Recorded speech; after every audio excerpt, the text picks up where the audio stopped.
All right, thanks for coming. Really good turnout. I'm surprised. I did not think anyone would care for this sort of thing, but I'm pleasantly surprised that you guys do. So the first thing about raid leading is like which trial are you going to be doing, right? So you don't know if maybe you want to do a run, or you want to start raid leading, or you've raid led a lot, and you just need to decide which trial you're going to be doing. So I always ask myself these questions whenever I'm doing core comp planning, carry roster planning, or just like regular open run planning, pug trifectas, anything like that. So what is the best DPS for the trial? Usually it goes hand in hand with like what the best is on the dummy. Usually it doesn't right now because Sork is like crazy on the dummy, but it's not that good because like Cleave is so valuable. But anyways, like all that micro individual gameplay stuff you can find elsewhere. This is just about raid leading and planning. So Archinist right now is like crazy good. All you guys are aware of that. For the past since it came out, it's been the best. So then I asked myself like, how many of them can you stack reliably? And it's usually been about 5 or 6 depending on the trial. So you want to instantly I always start my rosters with the DPS in mind. Because at the end of the day, skipping mechanics, pushing stuff as fast as possible makes everyone's life easy, especially like some of the supports and things like that. So then, okay, you know what your meta DPS is for the trial. Like, how are you going to get the buffs that you need that not only help DPS, but also like healing throughput and stuff like that? So how are you going to get your major and minor brutality? This could also be sorcery, but the chances that you have a Templar compared to not a Templar is pretty low. Especially for like certain trials. Templar like Sork is really single target focused, but really good at single target. And then how are you going to get minor prophecy or savagery? So, luckily next patch this won't be a problem, but most raid teams always use a Sork instead of a Nightblade, because if you have a Necro DPS, they get screwed out of crit if you have a Nightblade only. And I say that because if they use ulti pots, they will not have major savagery, which won't line up with the minor savagery that the Nightblade support or DPS in the group is giving. So they're going to be losing out on a lot of crit. So most people use a Sork DPS, tank, or healer. And then the final question I asked myself, of the bottom 3, I only asked myself 2 of them realistically for open runs. Am I going to run Rojo or am I going to run Slayer Stack? So certain trials are way better suited for Slayer stacks, like Vass, right? I can't remember the last time or if ever Rojo was running there. Cloud Rest is great for Slayer stacks, but it's also good for Rojo. Typically, if I'm doing like a trainer or a beginner run, Rojo's just super easy because most healers will have farmed that, like entry healers will have farmed that set, and give someone an opportunity to come in and get a clear potentially, learn the mechanics, etc. So I opt for Rojo a lot for my open runs. But Slayer stacks give you a unique chance to fit in more support sets, which I'll go over later. So eventually, like when you transition to like mid and high end rating, you almost never use Rojo. It's not bad. It's just you can get like 90% or more major Slayer in a lot of boss fights nowadays with Slayer stacks, whereas Rojo will always have a cap of like 74% or something like that. And then this question is more for like core planning for like any mid-game, high end-game interest. Like, are there any bosses that you can one tank or one heal? Can the second tank or second healer do damage, or do they still need to like heal on certain boss fights? Do they still need to taunt or chain and tank stuff on certain boss fights? How much health do they need to live whatever they need to taunt and chain? Stuff like that. So when you get into like potentially score pushing or looking to do something more sweaty, a lot of the times you cut down on the supports, which is difficult on the remaining supports. Like their responsibility load increases a lot, but you make the boss fights much faster by having a full DPS or a DPS that can wear support sets and enable like another full DPS on the roster that might not have been there otherwise. And then the final 3 big questions for open runs mainly is, do you need EC? And like this was always a really important question and was always yes until a month ago when the new set came out. And then who's going to use EC? Some trials and boss fights, a tank can use EC. So you might not need that Necro DPS. And then who's going to wear MK and who's going to wear Zen's or Dress. So those are like the type of things I ask myself. But first it's like, which trial are you doing? and then like which DPS is the best. This one's like super easy. It's always been Archinist for a while. And then I ask like Rojo or Slayer stacks, and then like I worry about the buffs and all that stuff. And then the next thing I worry about, this is more for like core planning. I wasn't sure if people were more interested in like open run rostering or cores or both, so I kind of have a mixed bag here.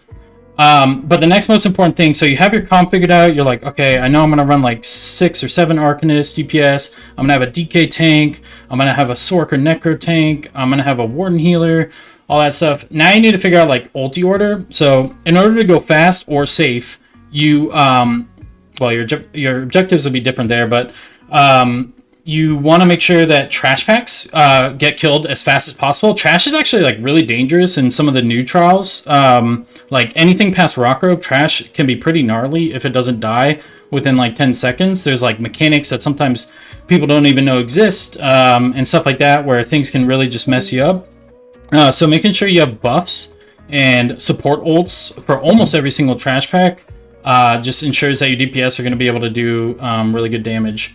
So the number one thing is like if you decide to run Slayer sets, you need to make sure that the people that you have in the Slayer sets on your boss start as close to 500 ulti as possible. So they either need to ult like in the Trash Gauntlet very early and then have ways to restore ultimate besides just like minor heroism and combat time. So maybe receiving Archinist or Pillager and then not ulting again till the boss fight, etc. Like you can figure that out on your own, but that's just like something to think about. So ideally, like whenever I'm doing like a really high-end score pushing, if someone's wearing a Slayer set on a boss, they either ult like at the beginning of a gauntlet, or they don't ult at all, depending on like how many trash packs there are. And other people will wear Slayer ults for me, or Slayer sets, excuse me, and use those ults in trash. And the people who wear Slayer sets on boss don't have to worry about that. And then I always plan out my core trials. I should really pull up my Google Doc, I think. I should have done this before. I apologize. Well, I'll show it later, but I always plan out my trials by like counting the trash packs. So like I'll label them like instant start and then 1.1, 1.2, 1.3, and then maybe there's a boss. And so that way you can like think who's gonna wear what.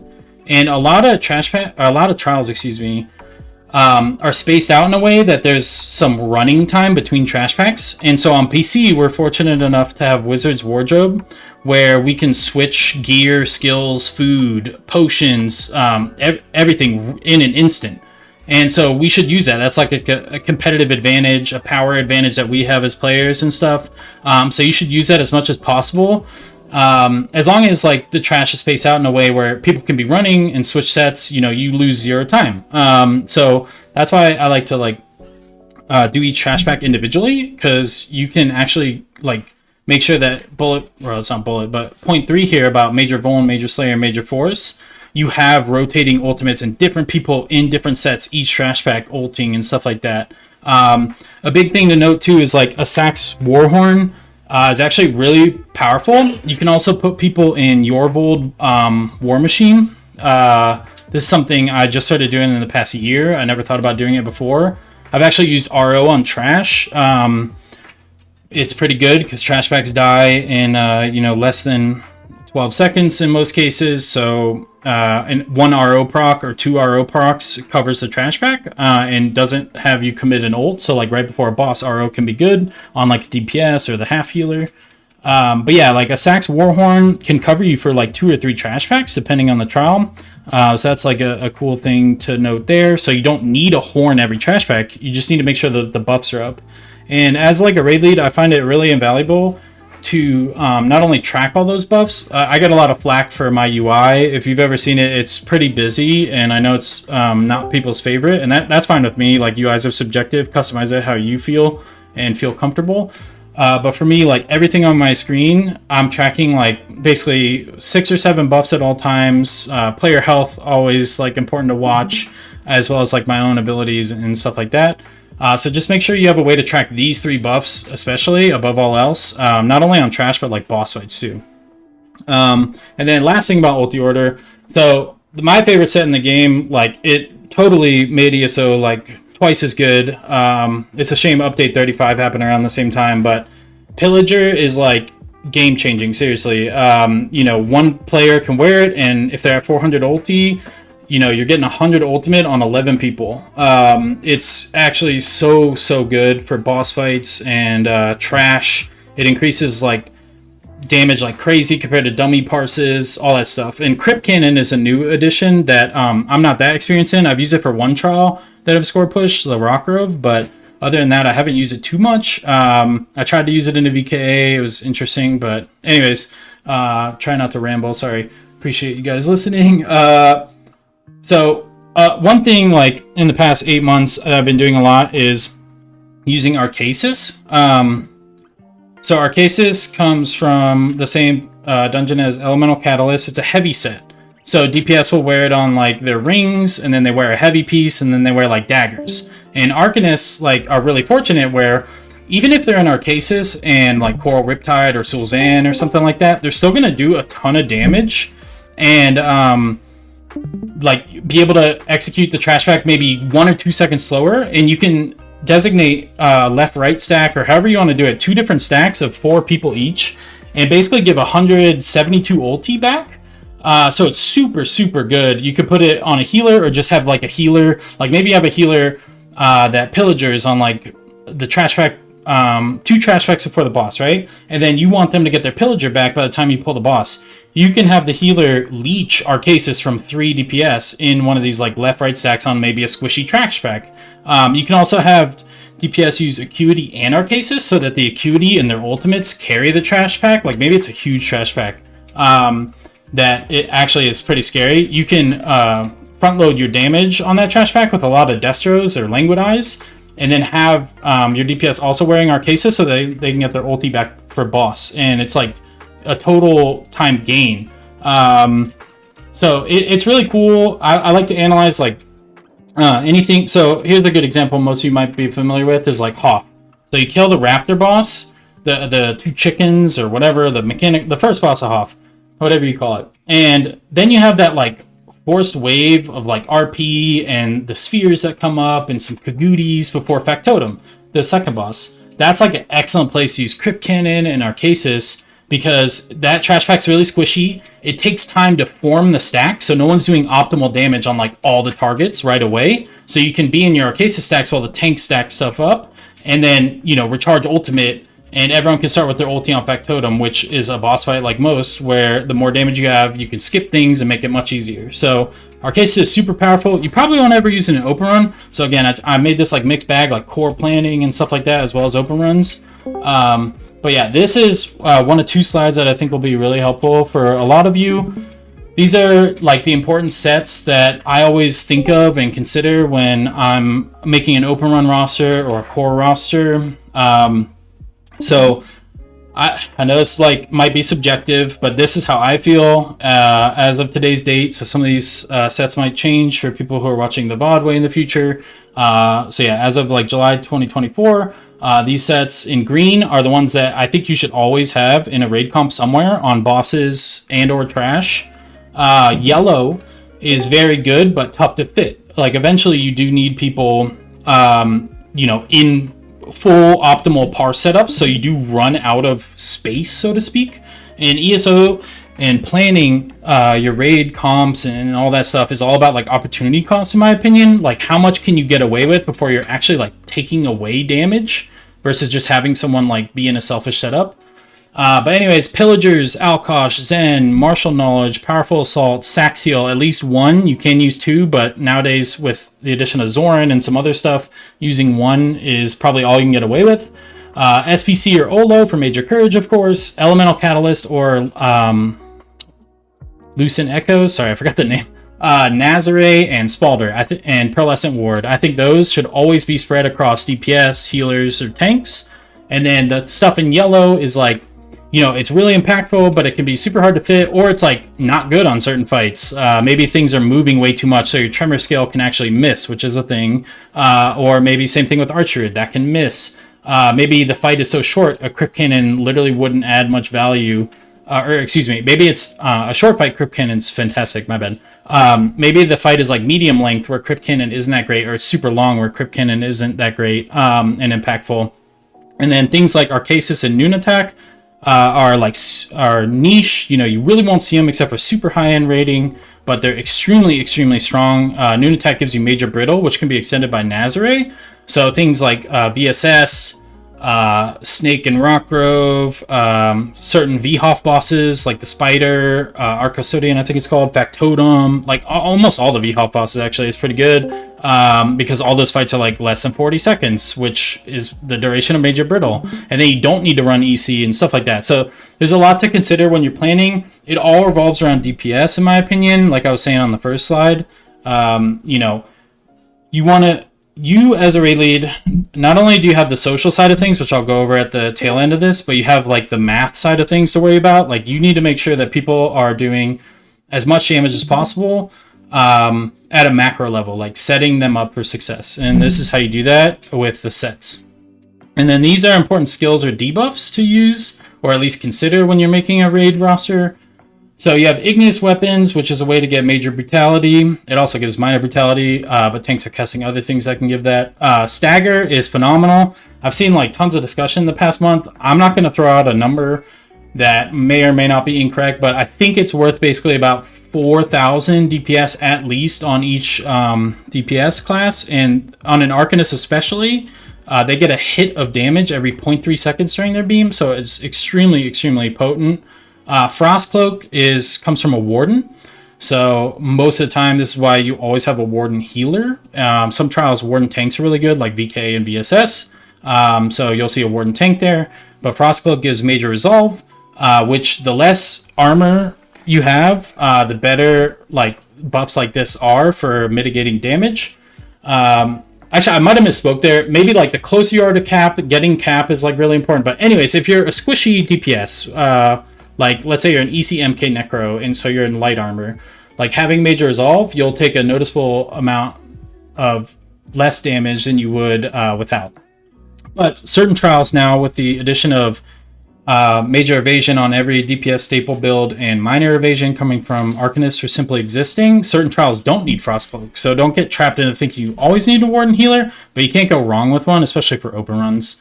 Alter needs to be on someone. You really only need one. It can only be synergized 12 times.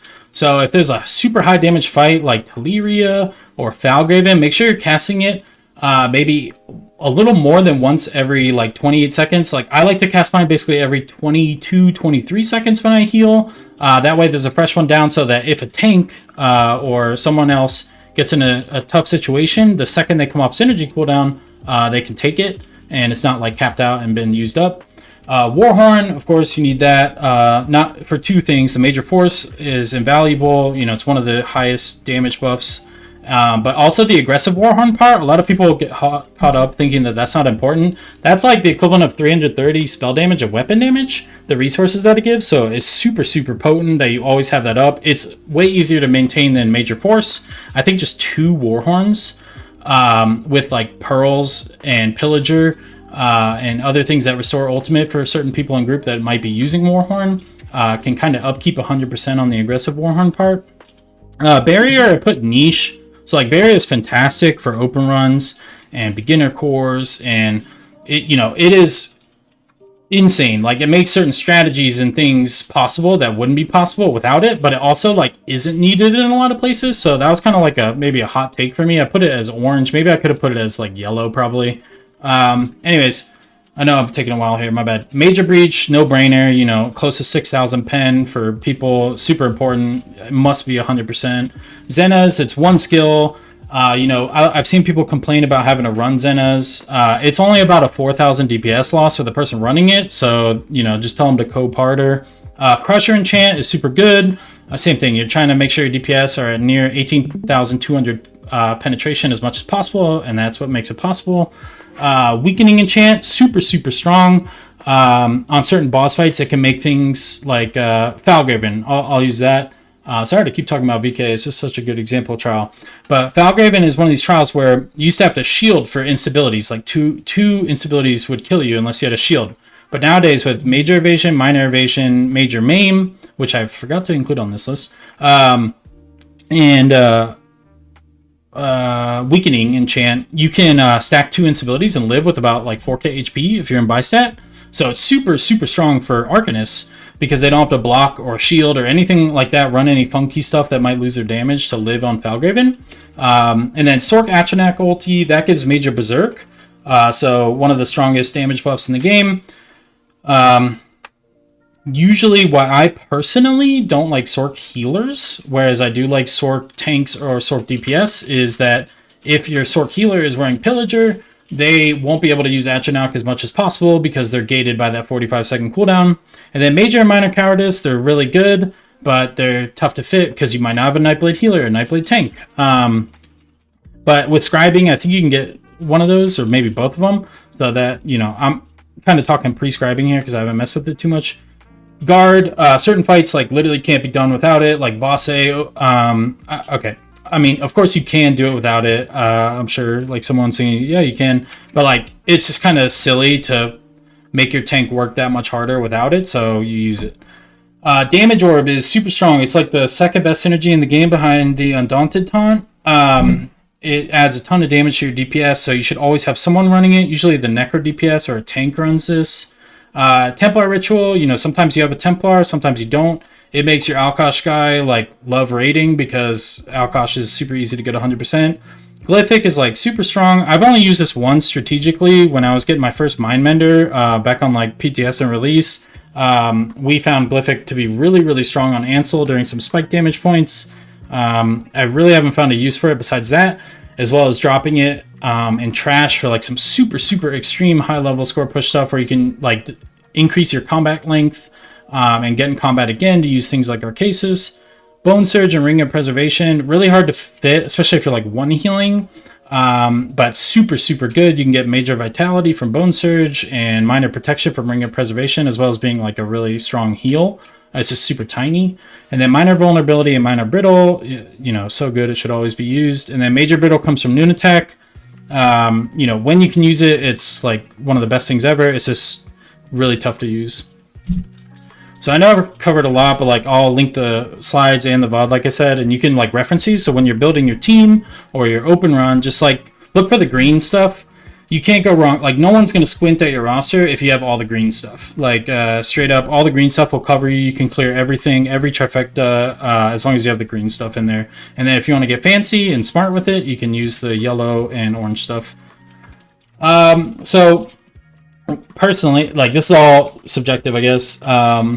Hopefully no one's fallen asleep yet. But when I'm planning a core, you know, I like to ask people what they want to run.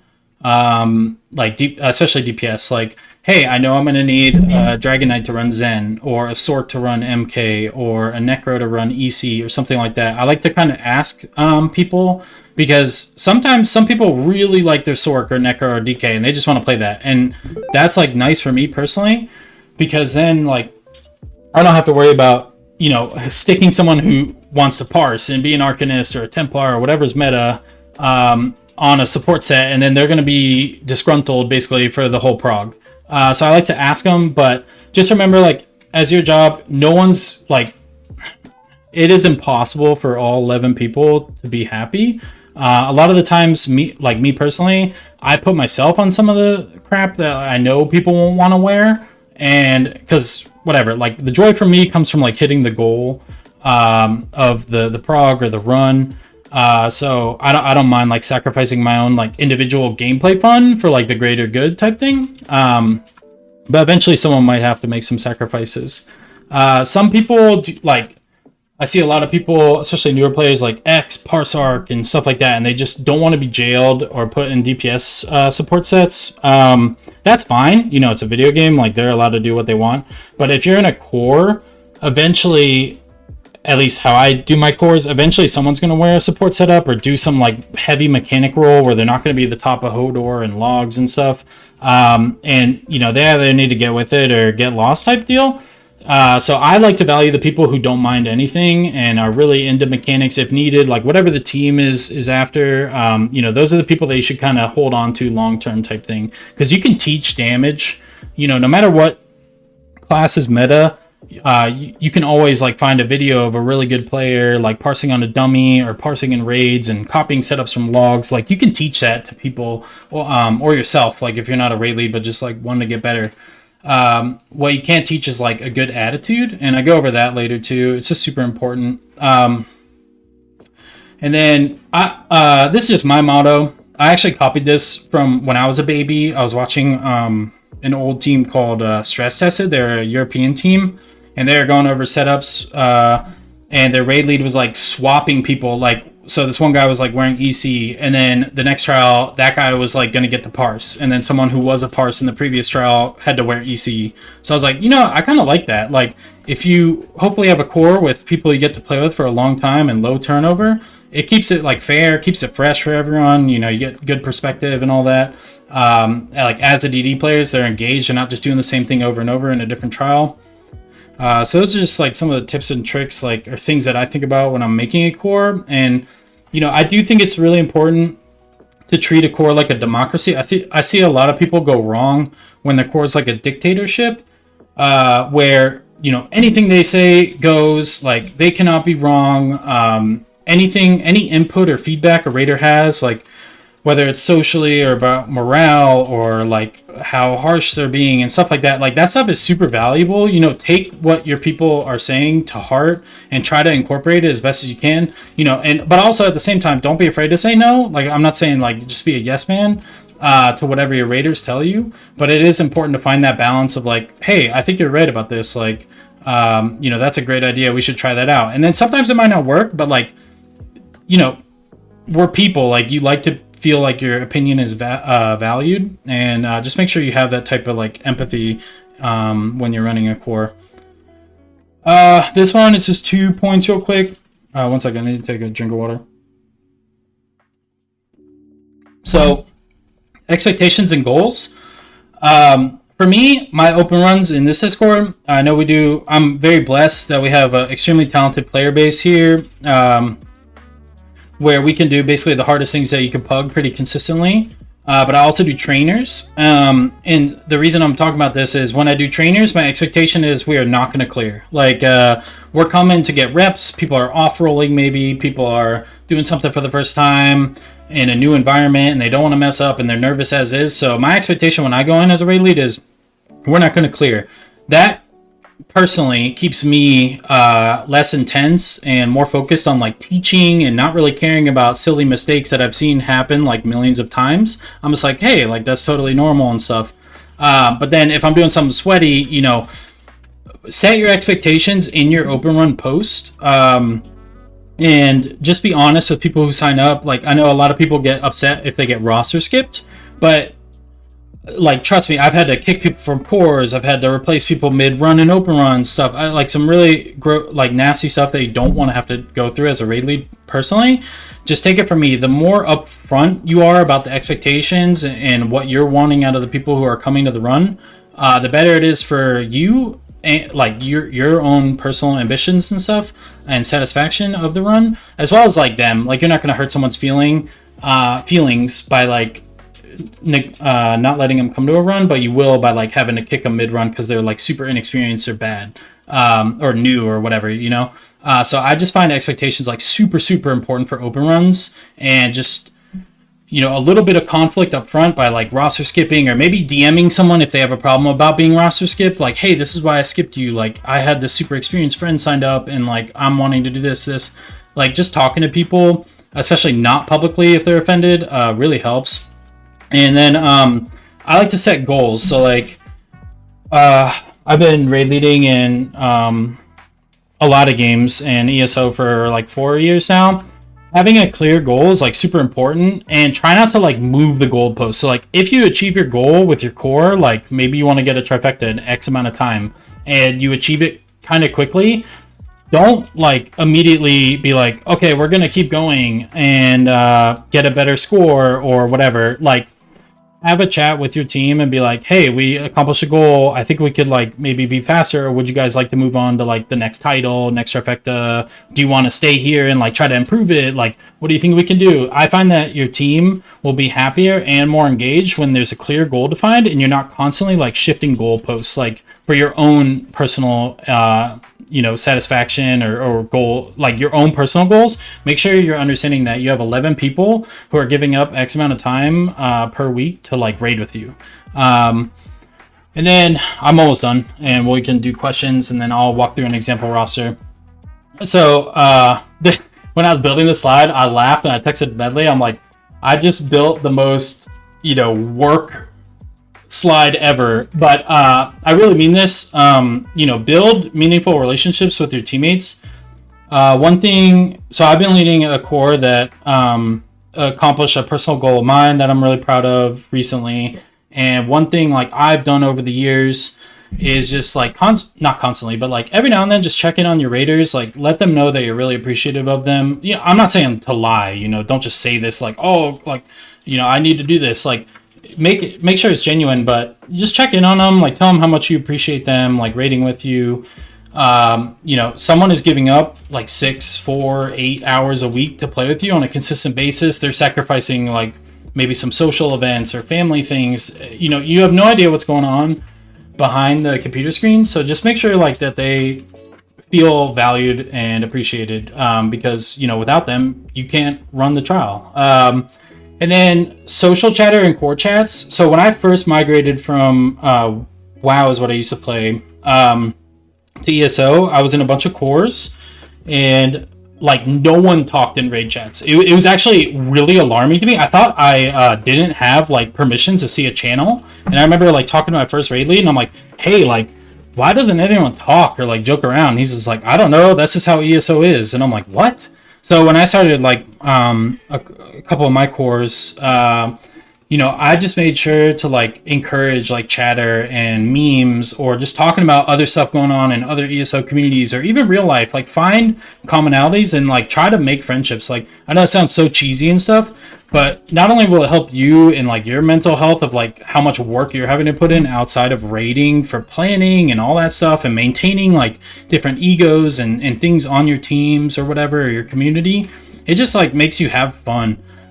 So I found it like super important and a game changer for me when like I started my own cores and just woke up to like maybe hundreds of messages of people like talking and actually becoming friends, and like seeing that it's like, hey, that's pretty cool. Like you built that as like the raid lead. And not only is it good for that, but like I noticed in some of those teams that never talked, when the going gets tough, like maybe you're on resets for like a month or two and it's just really tough, morale's in the rough end because you're close to the goal, but you gotta like reset on any silly death to make it to the finish line. Being friends like really helps each other not take it too serious and get too frustrated, and you're gonna have a lower turnover rate even if things don't go well. People, it's just like a job, right? Like maybe you don't make enough like money or whatever, you think you don't make enough, but you really enjoy like the intangibles of your job. Like the same thing applies to rating, seriously. So oftentimes, like you might have to be the social leader. Again, this is my opinion. There are totally different raid leading styles. Some people are very business and serious, and some raiders love that. I'm just giving you guys my style and perspective. But oftentimes, like you just have to be the one like creating conversation, or oh, I saw this and thought of you, and instead of like DMing them, like put it in public, because then like when people sign up for your teams, they might just be after the trifecta or the hard mode clear or whatever it is, but like you can make people find that they have like commonalities between each other, and you're not that common string. Like you and the raid team are not that common string of why they're checking Discord and playing the video game and stuff. So I just think it's important to be a social leader as well as like an in-game leader. Okay, this is the last one. So no one wants to do this, but it's like the elephant in the room type thing. Dealing with huge egos and toxicity is always going to come up, no matter what video game. I've seen it everywhere.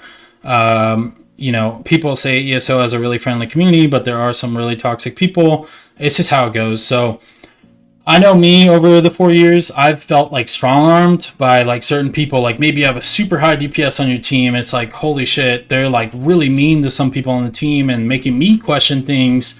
But it's like, I don't want to replace them because that's just going to set us back. And I've found myself in that situation with supports and DPS. And it's like, at the end of the day, you have to make a hard decision and like not let them kind of be this toxic tumor to the team, because that's going to make people leave, the people that are also as good as them.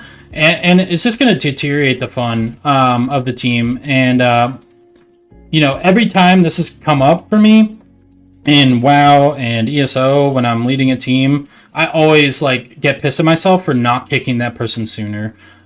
So, you know, of course, try to work with them. There have been cases where, you know, when I was going for Mindmender with, well, I don't want to use a team name. It was not it was not Limitless, but when I was going for Mindmender, there was a teammate who was streaming to his friends and like super toxic. And you know, I didn't know he was streaming on Twitch, but like constantly shit talking to people who died, and people in my core were watching that, like had his stream up on their second monitor, and when they would die, they would look over and just see themselves be shit talked by this teammate, and like I had no idea, right? Like I was kind of oblivious to it, which I felt bad about. And then someone finally approached me, and they're like, "Hey, this guy's like shit talking everyone, like even you when you make a mistake, and we have to reset and stuff." And I'm just thinking, holy shit, like he's not even that good, and he's like making people feel like shit like every day when we're raiding. So I actually DM'd him. I'm like, hey, I'm gonna have to kick you. Like I was just alerted to this. Like that's super scummy. And the guy just like completely 180'd his attitude. Like did a huge apology to the core. Stopped streaming. You know, I'm not saying he was like cured type thing, but you know, sometimes kicking him isn't the right way to go about it. They might be frustrated about stuff and taking it out in their own way, and just like talking to them and being like, hey, you're kind of being like an asshole, might fix the issue too. But at the end of the day, like, you know, you need 11 people with you who are just really focused on the goal and having a good time. You don't need like toxicity ruining the raid days. And then also like be careful you don't form like super close friends with your raiders. Oh, sorry, that's not.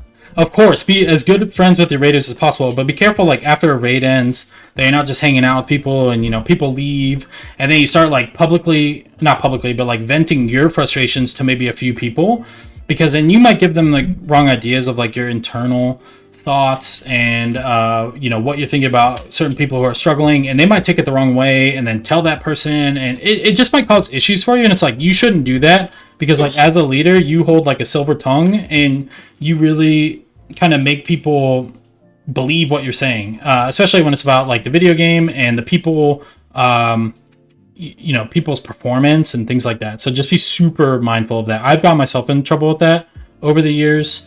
I've never blatantly shit talked someone. I just mean someone took something I said and told a person before I was ready to like give them kind of subjective feedback that, you know, I knew how they would want to hear it, and it just turned into a whole mess and stuff. So, and then the last thing is, communicate feedback with your raiders objectively and plainly. I know some people are really averse to conflict. Believe it or not, I actually am. I'm much happier when just everything's peachy and I'm having a good time.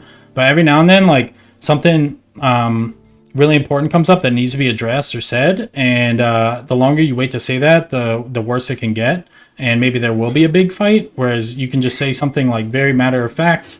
You know, maybe it'll kind of not hurt their feelings, but catch them by surprise. But you know, some people like to receive their feedback in public. Some people prefer private feedback. Like, it's up to you to find the correct balance for each player. I know it sounds silly, like, oh, I'll just DM everyone, but some people like turn it into like memes or banter, like if you give them feedback, and then other core mates feed off of that energy, and they're like, oh my god, you know, this guy's not taking it that serious, that he's making the same mistake and he got called out, like I shouldn't take it serious, like the next time I get called out and stuff like that.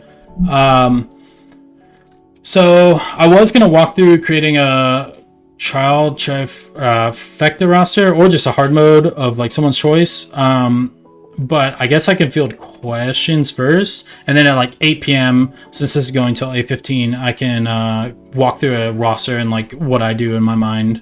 So I guess if anyone has questions, I know I just talked a ton. It was super general, and you know, maybe it wasn't exactly what one person wanted out of this, but I was trying to hit all the notes and certain things that like aren't talked about or addressed in videos that are out there today and stuff. So yeah, if anyone has any questions, you can ask. I do actually. Just like last week, we had a situation in my Godslayer on console EU server, and one of our main tank, who's like pivotal, right? He was the toxic one, and he started like harassing and calling other people carries and all this stuff. And the raid lead didn't kick him, and everyone was willing to forgive him and be fine with it. Even the people he was saying that to. And it was weird because like he was berating women and being like saying bad words and like calling names. And then he just ended up leaving himself. But like, what do you do in a situation where your raid lead's not protecting your like core group, like, or like as a co-raid lead, because I kind of am a co-raid lead with him. Do I ask him like leave the team? Or I ask to take over, kind of like a little bit in that regard, like socially, or do I just let it happen and watch people suffer? Like, what do I do? Yeah, that's a really good question, and loaded. So I'll try to answer it in a couple parts. I have like a co-lead too. Like I'm a slow learner. He doesn't do so much in raid. Like he's very quiet, focused on his role, but outside of raid, he's basically my judge of character as well as like what I'm doing or saying. Like, did I overstep? I have someone to basically always tell me like, hey, you're an asshole to this person. Like you took it over the line, even though you're frustrated. I get it. Like you need to step back. So I think in your position, you said you're kind of the co-lead. You could do that. Don't do it publicly unless that's the type of relationship you guys have or the team has. But you know, Slow personally will go over that with me, kind of just making sure like on this, like I handle kind of the strategy and setups and stuff. I mean, we all do on my team. Everyone pitches in, but Slow will really do a good job for me of like keeping me in line and making sure no matter how bad a raid day is or if something big happens that causes a fight, that no matter how I address it like in the moment, he kind of like gives me feedback on that, and that can be like super valuable to your raid lead. And maybe he didn't protect the raid team because he's scared that he's going to lose the main tank. I mean, I know you said they already left, but maybe he was scared like if he kept appeasing that person they would stay, and that's really hard. Like I've gone through that a bunch across different games. That is super hard to not get stuck in that mindset of like, oh my god, this person's so important. Like at the end of the day, there are a ton of people that play this game, even though you'll see people in Discord say the game is dead. That's not true. Like lots of people are picking it up, learning and stuff like that. It's just the communities are kind of in their own bubbles. But anyways, I'm rambling. I just think if you next time that happens, like I guess the main tank left, maybe the raid lead, really what the raid lead should do is probably address the situation, not just leave it in the air. Like, hey, this guy was really derogatory to women, like you were saying, and some other things. Like, the raid lead should probably handle that and say, like, hey, this was inappropriate that happened. If this made anyone feel uncomfortable, I'm really sorry. I'm going to try to be better to make sure we don't have people like that in the future. And if we do, I'll address it right then and there. You know, stuff like that. I mean, don't just fake it. But if the raid lead really means that, that's a good learning point for him or her. And yeah, I think being a good cop to like a bad cop is a good thing to have. Like having a co-lead to do that in certain times is good. Yeah, hopefully I answered your question. The group doesn't know that I'm co-leading with him and his girlfriend, and I co-lead with him, and like we just kind of organize together, and so I can't really be like that with the group. And then also the tank is like poaching like half the group now with a new Discord and promising trifectas, and it's like, I guess, you know, misery loves company. I'm not sure, that sounds rude, but like if people choose to be with someone who's doing that to them, like it doesn't. But at the same time, we were very close to Godslayer, and it's like people lose patience, and we haven't even been in there less than a month. It's not like we're like taking forever. It's kind of like, yeah, thank you. I really appreciate I would also suggest you might want to just have one-on-one conversations with folks, because sometimes people won't say things in a group, but they will say them to you personally. So do a check-in like Kozin recommended earlier on all of the people that still remain, to judge where they're feeling and where their frustrations, assure them that, you know, hey, we're going to get through this. And I will say I raid lead for a tiny little social guild, and they don't have a lot of social connections to high-end game raiders, and we've always been able to replace roles. Sometimes it takes longer, but you know, we just communicate together about it, and there's always another person who will fill the role eventually. Guys, I appreciate you so much.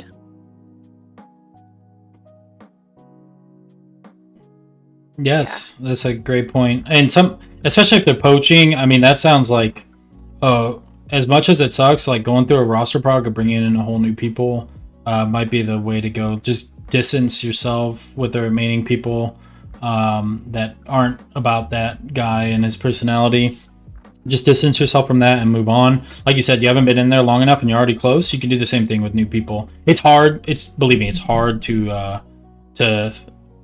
feel that way when you're in the moment. But when you look back and like after you guys get Godslayer, you're gonna be like, holy crap! Like we should have left that person long ago. And hindsight's always 20/20 in those situations. Yeah.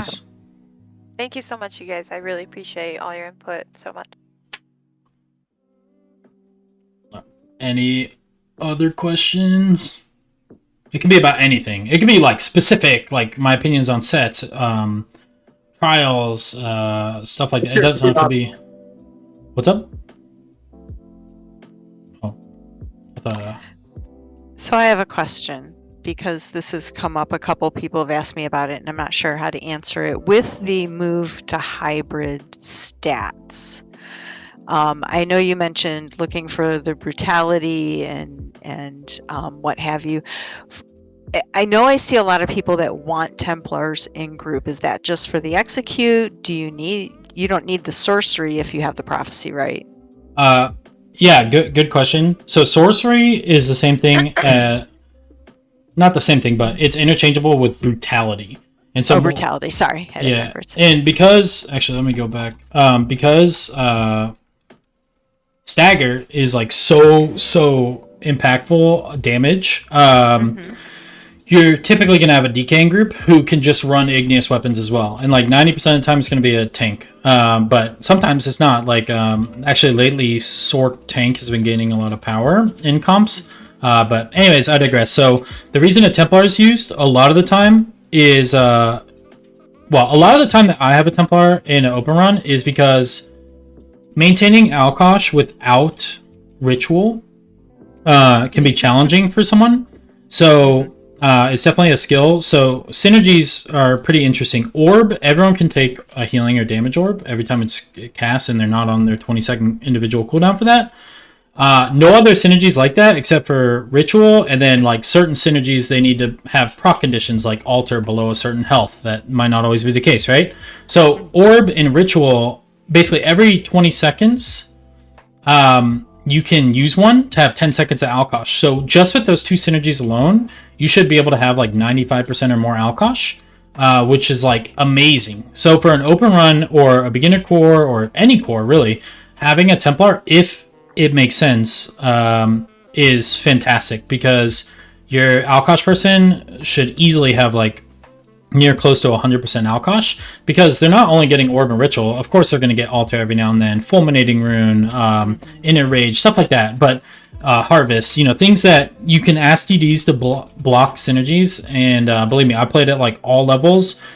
People will still take the synergies because all a synergy blocker does is hide it from your screen. Like you can still take it if you're mashing your button fast enough so the instant it's cast.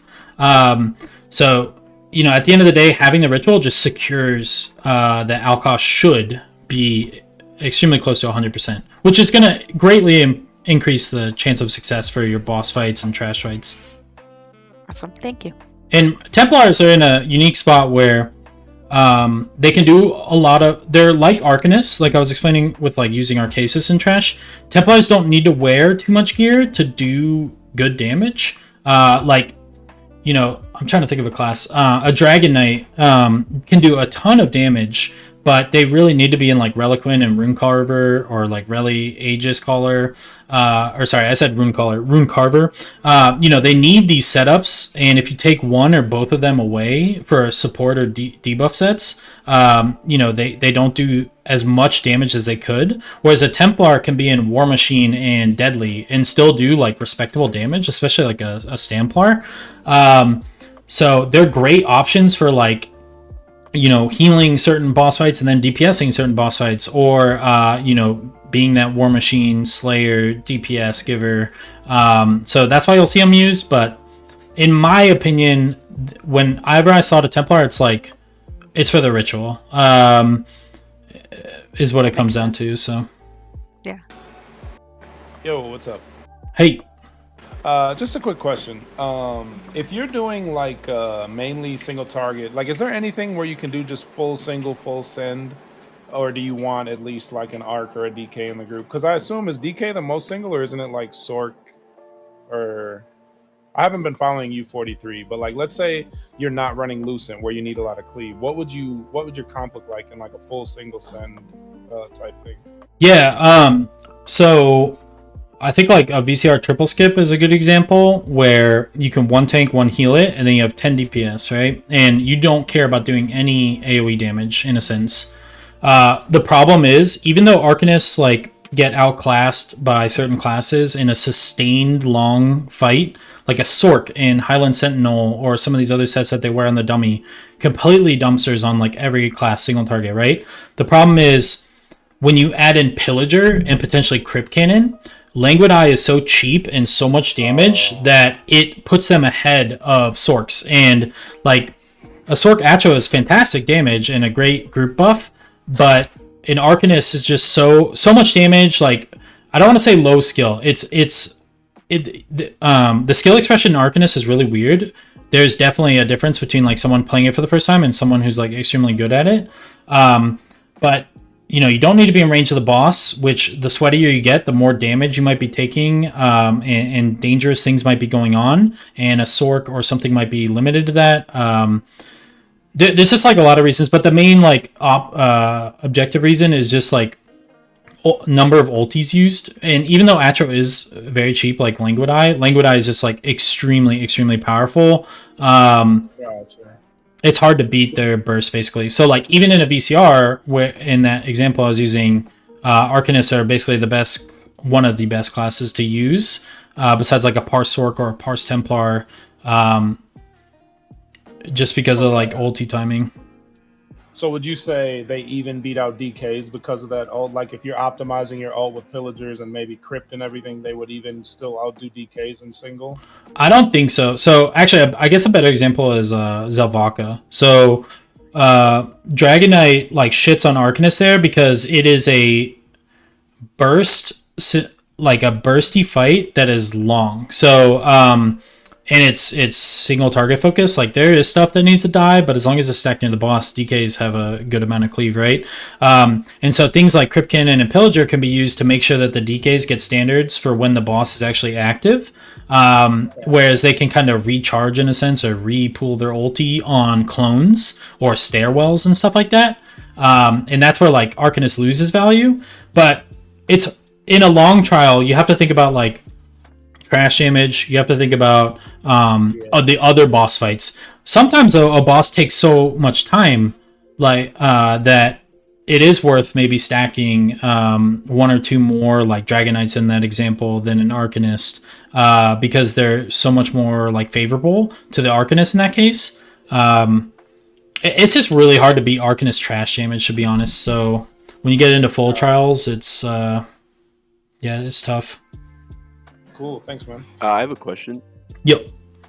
So, as a raid lead, how do you go about gathering interest in a specific trial? Like, for example, Vaz. Hi, Liver. How's it going? Yeah. So one trial. So for me, it's comfort. So if I've never done a trial, like PTS is really fun because like figuring out and problem solving with your teams, that's different. But if I've done a trial like a really low amount of times, like Hoff actually is a good example, and I get memed on for having this TBD sweaty Hoff channel in my Discord because at one point I wanted to do TTT Pug like recurring weekly where we do like Arcasis and Crypt Cannon and a bunch of sweaty stuff. But then I was like, wait, I like don't know anything about Hoff, like really, because when I've done Hoff, it was already an old trial by like ESO standards and people were like skipping upstairs and stuff like that. So like I don't understand some of the mechanics, and what makes a trial interesting to me, like I'm obsessed with Rockgrove and I really like Lucent Citadel actually, is like understanding everything that could happen and like what is the advantage and like things that you can game or like cheat in a sense by like knowing stuff that the game like has to adhere by. So like Oaks, like before he can summon a mini, he has to charge and he has to throw out a poison. So like if you have enough damage, like that's when we came up with the triple mini skip on Oaks. We were like, holy shit, we could just push this guy and like basically kill him as he's summoning the 4th mini. And there's cool ideas like that. So that's where I generate interest, is like running the place a lot and then getting familiar with it and like adding in elements. Vast was one where like, I did it once for my skin and ignored it. Did it again for my title and ignored it. And then the more I do it, Vast is actually like a super interesting trial because you can do it super safe. Like there's so many ways to do it, but it's such a plain trial. Like not much is going on in my opinion, but there are like millions of ways to, not millions, but there's probably like 5 or 6 good ways to get Immortal Redeemer. And none of them are wrong for it. Just it's the amount of effort that you put in or builds and stuff like that. So I started to appreciate that trial more as I started to do that trial faster and like trying to build a raid comp to do it faster. Oh, thank you. That's very insightful. I'm on mobile, so it's probably not going to sound the best, but I honestly wanted to reiterate, so like Cozen said earlier, ESO is a game that, especially the in-game community, is not really massive. So it's a fantastic place to learn networking skills, not only that you can use for your real life, but also to, as you start to make your own teams and you realize the bane of every team is having to find subs.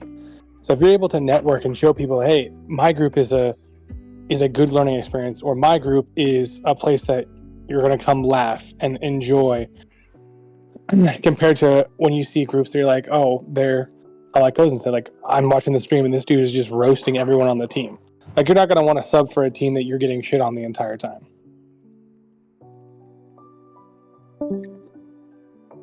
Yep. So very true. Yeah, it's a nice tangent. It's definitely true. I think it's a great point. Like, if you have a good sort of atmosphere, people want to play more. All right. So I'll go into making a roster now. So I don't know what trial. Let's do like a full trial. I'll do like DSR. Man, I did want to show you guys this. Give me a sec. I'm not gonna put it on my screen just yet. So like I just finished I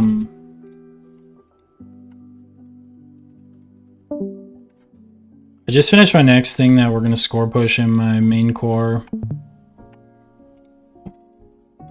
And like this is how I approach that, which I've only started doing in the past like 9 months. But I found it way easier the more expanded ESO gets. So I think you guys can see it now. So like I start with my roster, right? Like who wants to play what? And like I went and asked all these people, and for the most part everyone's happy. I think one person is on Templar that maybe didn't want to be, but they don't care. They're really good attitude. They'll do whatever. And then I break it out into like different tabs. So it's like beginning trash, and then like I was saying, you do like trash pack 1, trash pack 2, trash pack 3, certain trash packs we're gonna combo and stuff like that. And then I like and making sure I'm checking off things that I need to worry about, like Warhorn and the things that I covered in that one slide. The sets and ultis on trash, like where's my ulti order? How are you getting these 3 buffs on every single trash pack? And like I said, like Major Slayer and Major Force can carry over into multiple packs, and there's ways to make Major Slayer last a lot longer, like using Yorvold with it if possible. And then Major Vuln though is in a tricky spot where it's a debuff that's sticky to targets, so yeah, stuff like that. And then you get to boss fights and like who's doing what, all that stuff. Trash, you can add images that might help, video links of like mechanics, things that make you like super not only does it make people be like, wow, they're putting in like a lot of effort outside of raid, everyone will be like super aligned on like what their role and responsibility is and stuff like that. So I started doing that actually for a side core I made, doing VKA, and it was like really helpful to me. I was like, wow, like now I know why raid leads like do Google slide stuff, not slides, Google Sheets, and share it with people, because like it's all in one place versus doing it in a messy Discord channel, which I've done for years. Things get lost or you forget to edit stuff, whereas here like anyone can edit it, and it's just really nice. So yeah, I'll flip over to my example roster thing. What the fuck? So, like let's just do a DSR pug run. So I'm actually like deranged, and I do this on mobile sometimes, but I want to like the more recent a trial is, the more I like receive emotional damage for typing this on mobile. But I start with my supports, and then I just like give it some space. So tank, like for me in a pug, I'm probably never not gonna have a DK tank, because finding someone who's eventually gonna Zen stagger igneous weapon for you as well as Alkosh in an open run, like hell no, that's not gonna happen. So then I always break it out like this, like one trash setup for an open run, right? Like I'm not gonna make someone make a ton of setups, and then I just do like boss 1, boss 2. You know, I would normally name it if you've been in the Discord and seen it. But then I think about like what makes sense on a DK. So like the only ultis that they have available to them are Warhorn, and then like I would go and reference you know, this sheet, like which sets are heavy. They need at least one heavy set, right? And then they can wear a medium set or a light set on their jewels and weapons. So for the Dragon Knight tank, you know, I'll put them in PW, and then it's like, well, I probably need major vuln in case I don't get a necro DPS or don't have a necro tank. So for trash, I really like turning tide in open runs, because if you forget to call ultis and you're new to raid leading things, you know, like I was saying earlier, trash is really scary, but like making sure you have major slayer, major vuln, and major force, make sure that it dies before it gets scary. So turning tide's kind of like a fire and forget setup. Really nice to just equip on a tank. And then for like monster set, the DK in most open run situations will probably be tanking most things on trash. And since a super popular new taunt, if you're not using it yet on your tanks, make sure that they don't use destructive clench anymore, and they use the undaunted taunt. It's super good. It does fire damage, so it's going to proc and Kratos right away for them, as well as like their chains, right? But it's super good, and everyone's using staff in trash as a DPS. So it's going to boost that damage, and when DPS use Destro, it's going to boost that damage a little bit. Truth of the matter is, like, monster sets on trash, for tanks at least, are kind of bad. So then I get to this guy, I'm going to do the same thing.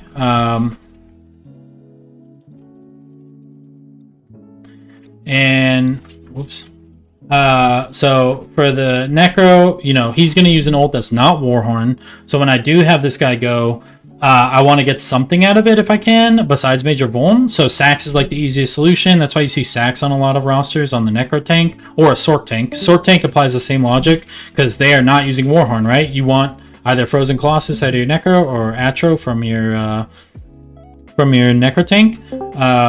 So Sax is a great option for them. And then Powerful Assault can go on a healer. Most of the time, you're not going to wear Rojo as a healer in trash, because like trash just dies so fast. By the time you're done heavy attacking, you've only got like 2 globals off in between your heavies, and the trash is halfway dead, right? And then it's the problem with Rojo really is it's on cooldown for the next trash pack if you're really fast. So you're probably going on a Slayer set on this tank. So like I'll do Sax War Machine, and this is where that point comes up about if you're planning a core, you know, you would have multiple trash setups where the only time this tank could be wearing War Machine is when he's actually casting his ulti, right? Otherwise it's a dead setup. Same with the Sax, to be honest. But anyways, he'll do that. And then since the Necro, in most like default, when you join a run as a tank and you're an OT, you are not grabbing the majority of the elites on a trash pack. So having lower sustain problems and stuff like that, Spalder's great for him. Yeah. And then healer, like you're gonna want one in a major courage set. Doesn't matter which class. Usually it just goes on the warden. Holy fuck. I think Owen, you're not muted. And then you're gonna want PP. Like I said, for an open run, just one trash setup will do.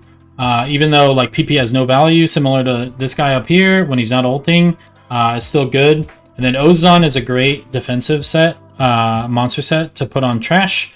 So I go through that. Okay, I still have 11 minutes. I'm almost done.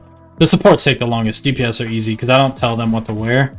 It's kind of up to them, and then like if someone wants help after I help them. And then you have your second healer, who, when I go back to my slide, the only sets I don't have in so far are, EC or LE, and Powerful Assault. So this healer is going to wear Master Architect because they need a light set to be able to cast more heals and stuff like that. And then they're going to have Powerful Assault on. So that's just 2 quick globals that they can cast in between trash packs, like as they're dying or whatever. Or as a trash pack starts, of course. And then both these sets have the advantage of being 1-barable, so they can wear pearls as well to generate more war horns or barriers and things like that. And then they can still wear a monster set. So certain monster sets, like I'm actually a big fan of the blind for open runs. You can put Symphony on one of these healers for trash sustain. Really, you could put a lot of options here. You can't put Spalder because you want to have them in pearls. But that's just how I do the trash. And then for bosses, it sort of follows the same thing, but it goes back to the first question of are you using Rojo or Slayer Stacks on bosses? So most of the time for open runs, I'm going to use Rojo because just like I said, easier. Healers will have it, stuff like that. So whoever is wearing MAPA for me in trash is typically in a Rojo. So that's super easy for them, right? You're basically starting to get done with your roster at this point. So I just put them in Rojo, and then it's what's a good monster set to put them in? And actually, healer monster sets are pretty underwhelming. Honestly, monster sets in ESO right now kind of suck. But Ozazon is a great defensive option. Can't go wrong with that. So I just chuck them on Ozazon. And then I'll put this healer, again, in SPC PP and Nazare. They could also use the blind if the fight is really crazy intensive. They could use Earth Gore. There's a couple niche different options. Troll King if they're healing tombs. Just lots of options here. You can kind of pick here. But yeah, so healers are basically easy peasy for every boss, right? You can kind of just do the same thing and you're done with healers. Tanks is where it gets interesting, and then you have to ask yourself are you gonna use LE or EC on boss fights or trash? Actually, I messed up. Well, whatever. I think LE is fantastic on trash, so you should have it on a healer or a tank on trash instead of EC. But I could do that a different day. Talk about that, I guess. So, yeah, the boss here, I don't think I need TT for the boss because I have a Necro tank, maybe. So he's going to have a Colossus, and then I am going to want to use EC on my DPS, so usually EC is best done on a Necro DD, so I'm going to have 2 Colas available to me, and Nazare on my boss fights. I definitely don't need Archrude, and I definitely don't need, oh shit, I forget the, well, I'll probably remember. So this guy's going to be in Sax, and then because the healer can't wear PA anymore because Rojo needs to be comboed, I like to put the PA on one of the tanks. It's too good of a buff to give up, right? It's one of the green sets. Needs to be there on a boss. It's a lot of weapon and spell damage. So I put him in that, and then he can either be in Spalder or in Kratos, or if you don't have a Necro DPS, you could put Archroot on this guy or the other tank. And then this tank, pretty straightforward, PW again. Not TT. Oh, that's where I was going with that tangent. So not TT because your colas are covered for bosses. So I like to put this guy either in Sax, but now that LE's out, you can put him in LE, or Sax. It depends, like I said, on if you're running EC or not.